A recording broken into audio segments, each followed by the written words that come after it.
എല്ലാവർക്കും വിനീത നമസ്കാരം. ശ്രീമദ് ഭാഗവതം ദശമസ്കന്ധം അധ്യായം 88, ശ്ലോകം 27 മുതൽ 40 വരെ 14 ശ്ലോകങ്ങൾ. ഭഗവാന് മനസ്സിലായി മൃഗാസുരന്റെ സൂത്രം. അതിലേറെ സൂത്രം ഭഗവാൻ എടുത്തു.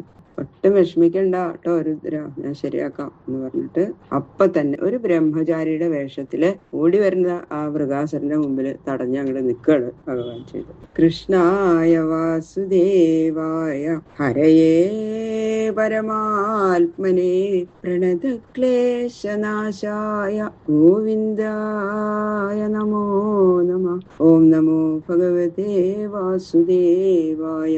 ഓം നമോ ഭഗവതേ വാസുദേവായ. ഓം നമോ ഭഗവതേ വാസുദേവായ. ശ്ലോകം 27. തം തഥാ വ്യസനം ദൃഷ്ട്വാ ഭഗവാൻ വൃജിനാർദ്ദന ദൂരാൽ പ്രത്യുദിയാൽ ഭൂത്വാ വടുകോ യുഗമായ.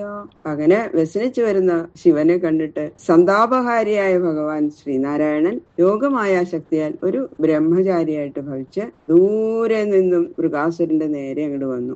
മൃഗാസുരനെ തടഞ്ഞ് അവിടെ അങ്ങോട്ട് നിൽക്കണം. മേഖലാജിനദണ്ഡാസ്തേ തേജസാഗ്നിരിവജ്വലൻ അഭിവാദയാമാസ ചതം കുശപാണി വിനീതവത്. ബ്രഹ്മചാരിയുടെ വേഷത്തിന് വർണ്ണിച്ച് പറയാണ്. അരയില് മൂഞ്ഞയുടെ കയർ കെട്ടിയിട്ടുണ്ട്, മാറില് കൃഷ്ണമൃഗത്തോല് ധരിച്ചിട്ടുണ്ട്, കയ്യില് പ്ലാശിന്റെ വടി, മറ്റൊന്നില് ജപമാലയും അങ്ങനെ ധരിച്ചുകൊണ്ട് ശരീരത്തിൽ നിന്ന് പുറപ്പെടുന്ന കാന്തിയാൽ അഗ്നിയെ പോലെ ജ്വലിച്ചുകൊണ്ടും കയ്യില് ദർഭപുല്ല് പിടിച്ചും വളരെ വിനയമുള്ളവൻ എന്ന മട്ടിൽ ആ മൃഗാസുരന്റെ സമീപത്തിൽ ചെന്ന് അഭിവാദ്യം ചെയ്തു. ആദ്യം തന്നെ ശ്രീ ഭഗവാനുവാച ശാകുനേയ ഭവാൻ വ്യക്തം ശ്രാന്തകിം ദൂരമാഗത ക്ഷണം വിശ്രമ്യതാം പുംസ ആത്മായം സർവകാമധു. ഹേ ശകുനിപുത്ര, ഭവാൻ ക്ഷീണിച്ചിരിക്കുന്നു എന്നത് എത്രയും കണ്ടാൽ ഇങ്ങനെ തോന്നുന്നുണ്ട്, വല്ലാതെ ക്ഷീണിച്ചിരിക്കണമെന്ന്. എന്താ അതെങ്ങനെ ക്ഷീണിക്കാൻ കാരണം? ഇത്രയും അധികം ദൂരം സഞ്ചരിച്ചോ? കുറച്ച് വിശ്രമിച്ചോളും. ശരീരം അല്ലേ പുരുഷന്റെ സർവ്വ അഭിഷ്ടങ്ങളെയും സാധിപ്പിക്കണത്. ശരീരം ആദ്യം ഖലു ധർമ്മസാധനം. അപ്പൊ അതിനെ അങ്ങനെ ക്ലേശിപ്പിക്കരുത് കേട്ടോ എന്നൊക്കെ പറഞ്ഞു. യതി ന ശ്രവണായാലും യുഷ്മത് വ്യവസിതം വിഭോ ഭണ്യതാം പ്രായശ പുംഭി ഹൃദയ സ്വാർത്ഥാൻ സമീഹത്തെ. ഹേ പ്രഭു, നിങ്ങളുടെ ഉദ്ദേശം ഞങ്ങൾക്ക് കേൾക്കാൻ വിരോധമില്ലെങ്കിൽ പറഞ്ഞോളൂ. പ്രായേണ ജനങ്ങള് സഹായികളായി ചേരുന്ന പുരുഷന്മാരോട് കൂടിയാണല്ലോ സ്വന്തം കാര്യങ്ങൾ സാധിക്കാറുള്ളത്. അതുകൊണ്ട് എന്നോട് പറഞ്ഞോളൂ, ഞാൻ സാധിക്കണ വിധം അങ്ങനെ ഞാൻ സഹായിക്കാം. ശ്രീശുക ഉവാച ഏവം ഭഗവതാ പൃഷ്ടോ വചസാമൃതവർഷിണ ഗതക്ലവോ ബ്രവീൽ തസ്മൈ യഥാ പൂർവമനുഷ്ഠിതം. ഇങ്ങനെ അമൃതവർഷം പോലെ ആഹ്ലാദിപ്പിക്കുന്ന മധുര വാക്കുകൾ കൊണ്ട് അവനോട് ചോദിച്ചപ്പോ തന്നെ അവന്റെ ക്ഷീണമൊക്കെ മാറി. അങ്ങനെ ശിവനിൽ നിന്ന് സിദ്ധിച്ച വരത്തെയും അതിനെ ഉദ്ദേശിച്ച് താനിപ്പോ ചെയ്യാൻ ഒരുങ്ങിയിരിക്കുന്നതൊക്കെ യഥാർത്ഥമായിട്ട് ഭഗവാനോട് പറഞ്ഞു. ശ്രീ ഭഗവാനുവാച ഏവം ചേത്തർഹി തദ്വാക്യം ന വയം ശ്രദ്ധധീമഹി യോ ദക്ഷശാവാൽ പൈശാച്യം പ്രാപ്ത പ്രേത പിശാചരാട്. അത് ശരി, ഇതാണോ കാര്യം? ശിവൻ വരം തന്നൂന്നോ? അത് എനിക്ക് അത്രയുള്ള വിശ്വാസം പോരാട്ടോ.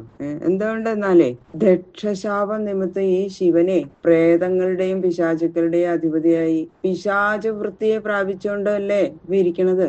ഇങ്ങനെയുള്ള ഒരു ദേവൻ നൽകിയ വരം ഫലിക്കോ? ഒരിക്കലും ഫലിക്കില്ല എന്നാണ് എന്റെ വിശ്വാസം. എന്നങ്ങോട് പറഞ്ഞു. യതി വസ്തത്ര വിശ്രംഭോ ദാനവേന്ദ്ര ജഗൽഗുരോ തർഹ്യങ്കാശു സ്വശിരസി ഹസ്തം ന്യസ്യ പ്രദീയതാം. ഹേ ദാനവശ്രേഷ്ഠ, ശിവൻ ജഗൽഗുരുവാണ്. അതുകൊണ്ട് എനിക്ക് തോന്നണില്ല ശിവൻ തന്ന വരം ശരിയാവുന്നുള്ളത്. പക്ഷെ ഒരു കാര്യം ചെയ്യൂ, അങ്ങക്ക് ശിവൻ ജഗൽഗുരുവാണ് എന്ന് തോന്നുന്നുണ്ടെങ്കിൽ ഒരു കാര്യം ചെയ്യൂ, അങ്ങയുടെ കയ്യെ അങ്ങയുടെ ശിരസിൽ തന്നെ ഒന്ന് വെച്ചിട്ടൊന്ന് ഒരു പരീക്ഷിച്ചു നോക്കിക്കോളൂ. അപ്പൊ അറിയാലോ. ഇതങ്ങനെ കേട്ടപ്പോ ശരിയാണല്ലോ എന്ന് അയാൾക്ക് തോന്നി, മണ്ടനായിട്ടുള്ള മൃഗാസുരന്. യദ്യ സത്യം വച ശംഭോ കഥഞ്ചിൽ ദാനവർഷഭ തദൈനം ജഹ്യ സദ്വാചം നയത് വക്താനൃതം പുനഃ. ഹേ ദാനവശ്രേഷ്ഠ, എന്തായാലും ശിവൻ പറഞ്ഞത് കാര്യം പരീക്ഷിച്ചറിയണം. അദ്ദേഹത്തിന്റെ വാക്ക് അസത്യമാണെങ്കിൽ നിശ്ചയമായും നീ ശിവനെ നീ ശിക്ഷിക്കണം. എന്നാ പിന്നെ ഇങ്ങനെ മറ്റുള്ളവരോട് കളവ് പിന്നെ പറയില്ലല്ലോ എന്നൊക്കെ പറഞ്ഞു. ഇത്തം ഭഗവത ചിത്രേവജോഭിസ്സ സുബേശലൈ ഭിന്നധീർ വിസ്മൃത ശീർഷ്ണി സ്വഹസ്തം കുമതിർവ്യഥാ. ഇങ്ങനെ ബുദ്ധിഭ്രമം ജനിപ്പിക്കത്തക്ക ഭഗവാന്റെ മനോഹരമായ വാക്ക് കൊണ്ട് അവൻ തന്നെത്താൻ പറഞ്ഞു, ശരിയാണല്ലോ എന്ന് തോന്നി അയാൾക്ക്. പറഞ്ഞതിന്റെ അർത്ഥം എന്താണെന്ന് ധരിക്കാനുള്ള ബുദ്ധി ആ സമയത്ത് അവനുണ്ടായില്ല. ഉടനെ ആ ബുദ്ധിഹീനൻ തന്റെ കൈ തന്റെ തലയിൽ തന്നെ വെച്ചു. അഥാപതൽ ഭിന്നശിര വജ്രാഹദൈവക്ഷണാത് ജയശബ്ദോ നമശബ്ദ സാധു ശബ്ദോ ഭവദ്ദിവി. തലയിൽ കൈവച്ച ഉടനെ ഇടിത്തി വീണതുപോലെ തല പിളർന്ന് അവൻ ഭൂമിയിൽ വീണു. അപ്പോ ആകാശത്ത് നിന്ന് ഭഗവൻ ലീല കണ്ടുകൊണ്ടാടുന്ന ദേവഗന്ധർവാദികൾ ചെയ്ത ജയ ജയ എന്നും നമോ നമ എന്നും സാധു സാധു എന്നുമുള്ള ശബ്ദങ്ങൾ അവിടെ കേൾക്കപ്പെട്ടു ദേവലോകത്തു നിന്നും. മുമുജു പുഷ്പവർഷാണി ഹതേ പാപേ മൃഗാസുരേ ദേവർഷി വിതൃഗന്ധർവ മോചിത സങ്കടാശിവ. പാപകർമ്മങ്ങൾ ചെയ്യുന്ന ആ മൃഗാസുരൻ ഇങ്ങനെ ലീലയാ ഹനിക്കപ്പെട്ടപ്പോൾ സന്തുഷ്ടരായ ദേവന്മാരും ഋഷികളും പിതൃക്കളും ഗന്ധർവന്മാരും പുഷ്പവൃഷ്ടി ചെയ്തു. ഭഗവാൻ ശ്രീഹരി ശ്രീ ശിവനെ സങ്കടത്തിൽ നിന്ന് മോചിപ്പിക്കുകയും ചെയ്തു. മുക്തം ഗിരിശമഭ്യാഹ ഭഗവാൻ പുരുഷോത്തമ അഹോ ദേവ മഹാദേവ പാപോയം സ്വേന പാപ്മന. സങ്കടത്തിൽ നിന്ന് മോചിക്കപ്പെട്ട ശിവനോട് ഭഗവാൻ പുരുഷോത്തമൻ പറഞ്ഞു, ഹേ ദേവ, ഹേ മഹാദേവ, പാപകർമ്മരതനായ ഇവൻ അവന്റെ പാപത്താൽ തന്നെ ഹനിക്കപ്പെട്ടു. ആരെ ഏതുവിധം കർമ്മം ചെയ്യുന്നുവോ അതിന്റെ ഫലത്താൽ അവൻ അനുഗ്രഹിക്കപ്പെടുകയോ നിഗ്രഹിക്കപ്പെടുകയോ ചെയ്യുന്നു. ആ ന്യായം അനുസരിച്ച് ഇവൻ ചെയ്ത പാപകർമ്മത്തിന്റെ ഫലത്താൽ ഇവൻ നിഗ്രഹിക്കപ്പെട്ടു. അതായത് ഞാനല്ല അവനെ കൊന്നത് എന്നാണ് അതിന്റെ അർത്ഥം. അങ്ങയുടെ ഭക്തന്മാരായ മഹാത്മാക്കളിൽ അപരാധം ചെയ്യുന്ന ഏതൊരു ജന്തുവും ക്ഷേമമുള്ളവൻ ആയിരിക്കില്ല. അങ്ങനെയിരിക്കെ ലോകനാഥനും ജഗൽഗുരുവുമായ അങ്ങയിൽ അപരാധം ചെയ്തവൻ നശിക്കുമെന്ന് പ്രത്യേകിച്ച് പറയണു. ഏവമവ്യാകൃത ശക്തിയുദന്നുത പരസ്യ സാക്ഷാൽ പരമാത്മനോഹരേ ഗിരിത്രമോക്ഷം കഥയേ ശൃണോതി വാ വിമുച്യതേ സംസൃതിഭി തഥാരിഭി. വാക്കിനും മനസ്സിനും വിഷയമല്ലാത്ത ശക്തിയുടെ നിധാനമായും സാക്ഷാൽ പരമാത്മാവുമായിരിക്കുന്ന പരമപുരുഷനായ ശ്രീഹരി ശ്രീ ശിവനെ സങ്കടത്തിൽ നിന്ന് മോചിപ്പിച്ച ഈ കഥ കേൾക്കുകയോ കീർത്തിക്കുകയോ ചെയ്യുന്നവന് സംസാര സങ്കടവും ശത്രു സങ്കടവും ഉണ്ടാകുകയില്ല എന്നത് ഫലശ്രുതിയും കൂടി പറഞ്ഞു.